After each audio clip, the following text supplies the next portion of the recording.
रविवारी बारामती तालुक्यातील पश्चिम भागात निसर्गाने अक्षरशः कहर केला। अवकाळी पाऊस आणि सुसाट वादळी वाऱ्यामुळे शेतकऱ्यांच्या उभ्या पिकाचं मोठं नुकसान झालंय। शेतात डौलाने उभी असलेली पिकं काही मिनिटातच जमिनीवर आडवी झाली।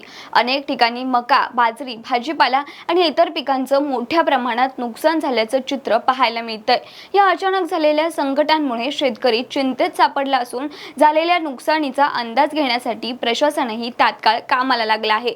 या संपूर्ण घटनेविषयी बारामती तहसीलदार स्वप्नील रावडे माध्यमांशी बोलताना काय म्हणाले पाहूयात। बारामती तालुक्याच्या काही भागामध्ये गारपीट आणि पाऊस झाल्याचं निदर्शनास आलेलं आहे। साधारणतः आपल्या वडगाव निंबाळकर आणि त्या परिसरामध्ये पाऊस झाल्याचं दिसून येत आहे। एक होळ सदोबाची वाडी, सस्तेवाडी ह्या गावामध्ये काही ठिकाणी पिकांचं नुकसान, वडगाव निंबाळकर, कोराळे बुद्रुक, माळ शिकारेवाडी, थोपटेवाडी या गावांमध्ये सुद्धा थोडंफार प्रमाणात नुकसान आणि शिरसनेमध्ये थोडंफार प्रमाणात नुकसान असं झाल्याचं आढळून आलेलं आहे।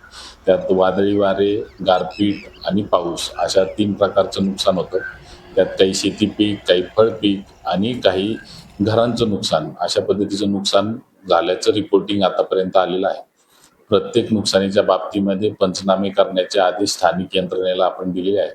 त्यानुसार तात्काळ ते सर्व लोक आजपासून पंचनाम्याला सुरुवात करतील आणि लवकरात लवकर आपण ते पंचनामे जिल्हाधिकारी कार्यालयाकडे पाठवून पुढील कारवाईसाठी आपण त्यांच्याकडे देणार आहे। आता सध्या स्थितीत आपल्या काही ठिकाणी जसे वादळी वारेचा पाऊस आहे, काही ठिकाणी विजा पडण्याची शक्यता आहे। तर सर्वांना हेच आवाहन आहे की असं काही परिस्थिती निर्माण झाली तर आपण थोडं सुरक्षित ठिकाणी थांबावे आणि त्यानंतर वादळी वारे कमी झाल्यानंतर आपल्या बाकीच्या कामांसाठी बाहेर पडावे।